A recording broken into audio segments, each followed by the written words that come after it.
Good. Well, good morning, everybody, and welcome. First off, let me thank the whole team here at Onward Homes for hosting us today.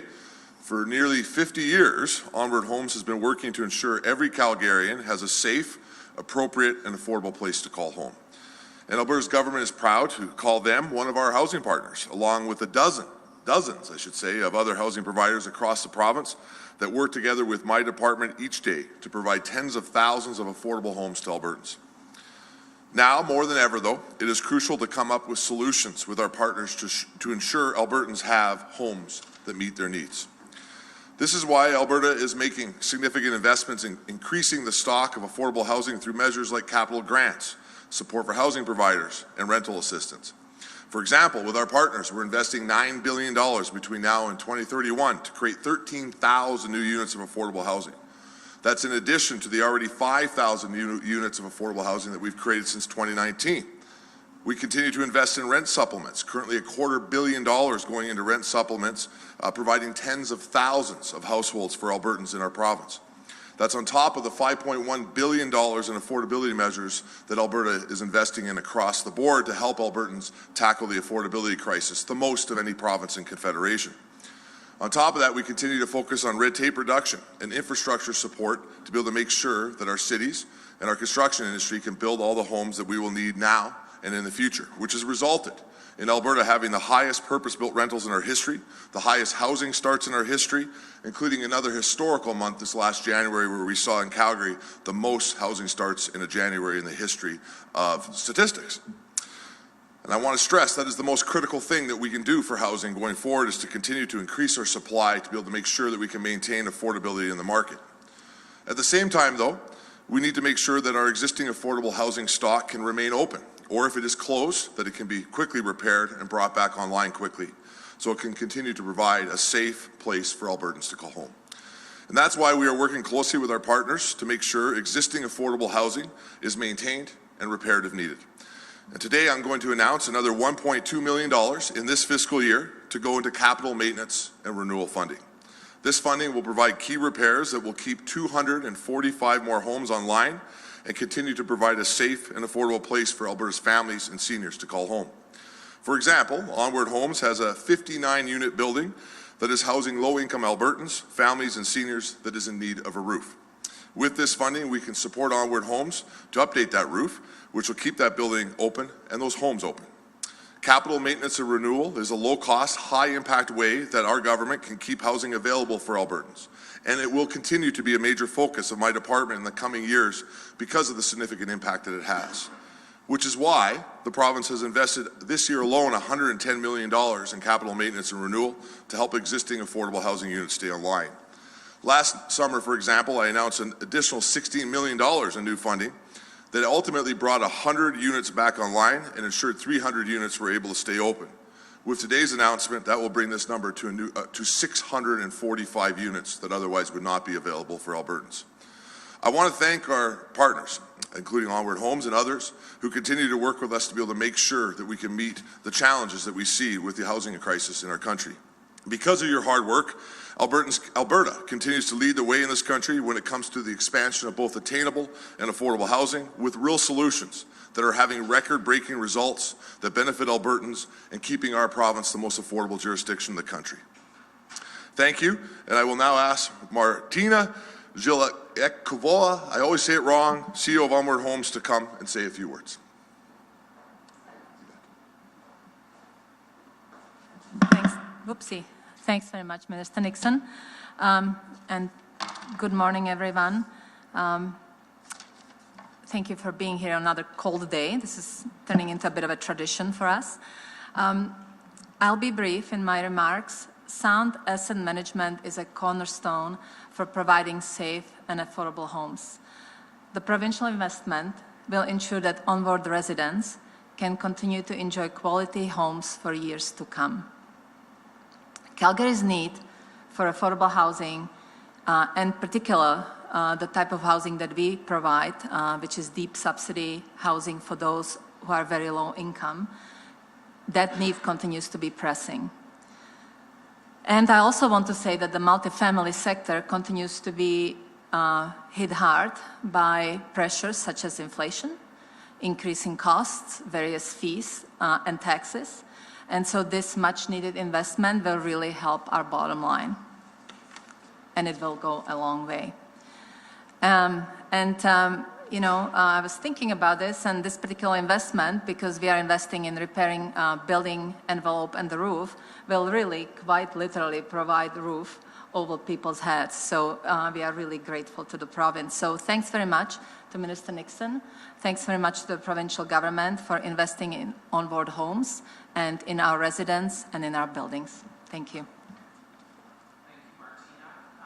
Can we now have Kyle from Silvera, Kyle Fawcett, come up and say a few words?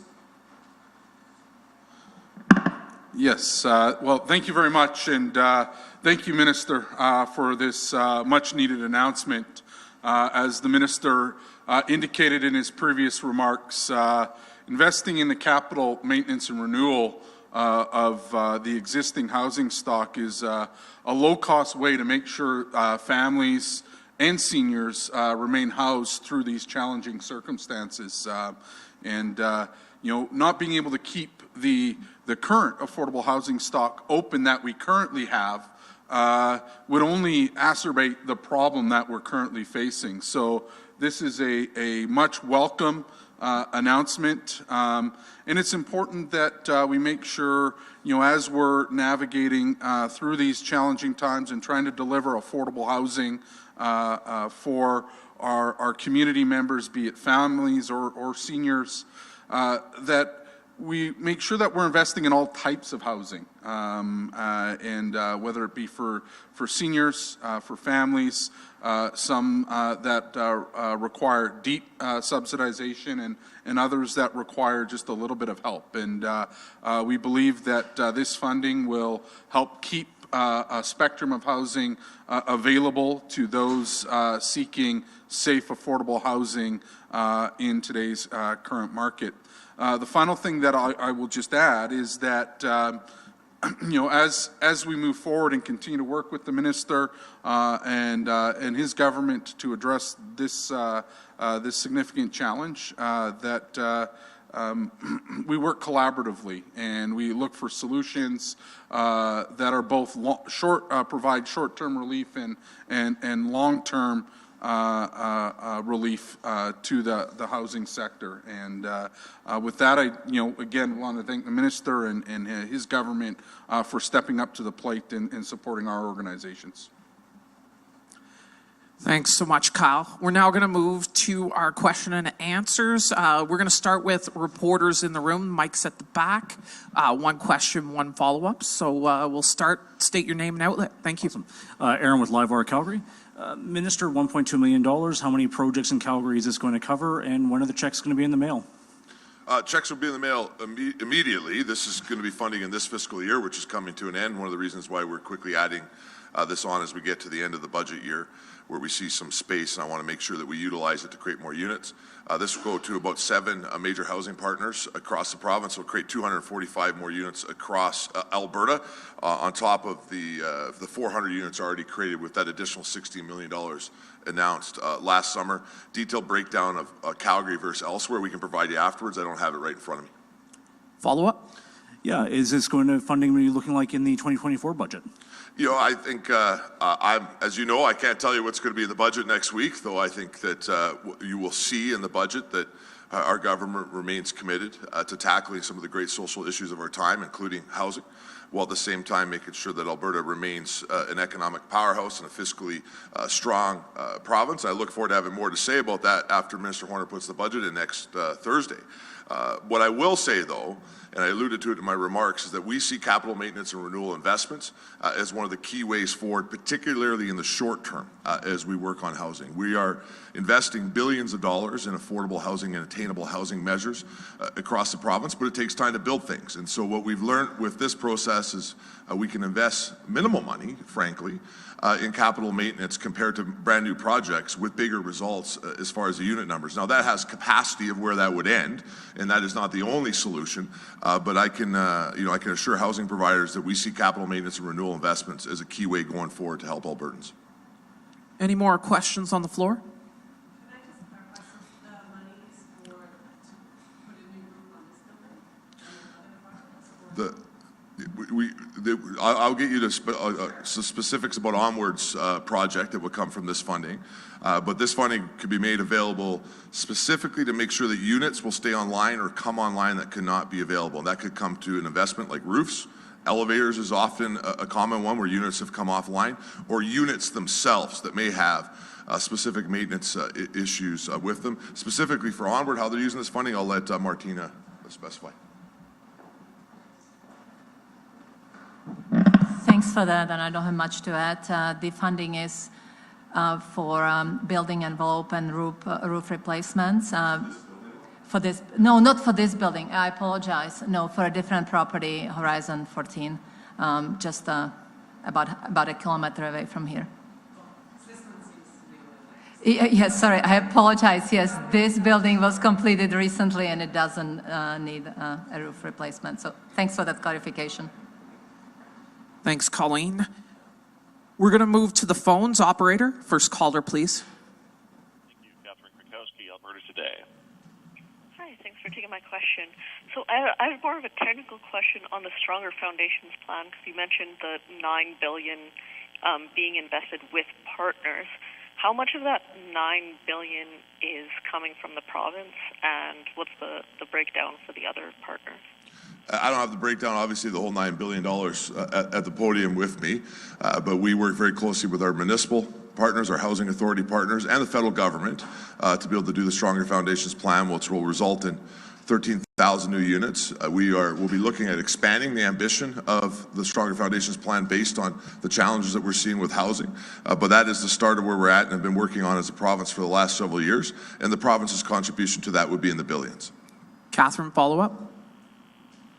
Yeah, on a unrelated note, the NDP are expected to have a news conference a little bit later specifically about Bow Valley housing. And I know that was a question that came up with the tourism strategy and adding this immigration stream for service workers specifically.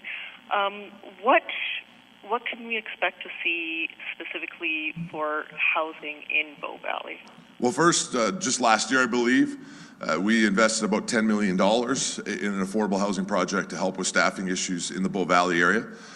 We are interested in continuing to invest in affordable housing in any community, including Canmore. That said, the Premier and I have been both clear, municipalities that will not get projects approved and continue to shut down existing housing projects, as Canmore has just done recently when it comes with some of the housing projects that you see in the Bow Valley, are not going to be communities going forward where there will be priority funding. And so the number one thing that Canmore and the Bow Valley need to do, if they want to see large investments of affordable housing in their community from us or the federal government, who have both been clear, then they better start approving projects because our government is focused on getting money out the door, shovels in the ground, and units built for people to live in, and are not interested in seeing multi-million-dollar housing projects being blocked by municipal governments going forward. So if Bow Valley wants to see more affordable housing, of which I do believe that they need, the very first step that they need to do is to start approve the projects that are already in place and have been through environmental assessments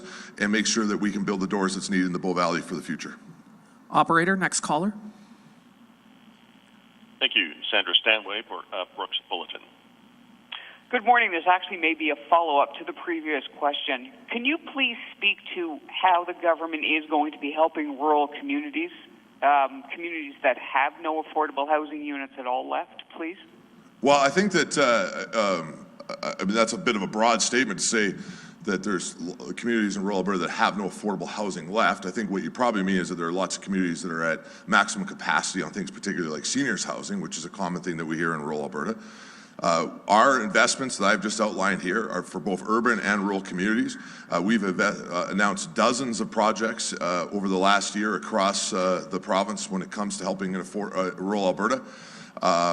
This announcement in particular around capital maintenance and renewal, one of the reasons that we wanted to move forward with this over the last year is because we saw big impacts when it comes to rural Alberta with lots of units that were offline and that could quickly come on with minimal investment. You'll see in the coming weeks as we lead up to the budget as well as right after the budget where we will continue to announce some pretty significant projects all across rural Alberta. I want to stress that this government will not leave rural Alberta behind, and they will continue to be a top priority for us when it comes to investing in housing. Sandra, follow-up? No, thank you. All right, that's all the time we have for the press conference today. Just have Martina and Kyle come up for a photo op for the cameras. Thank you.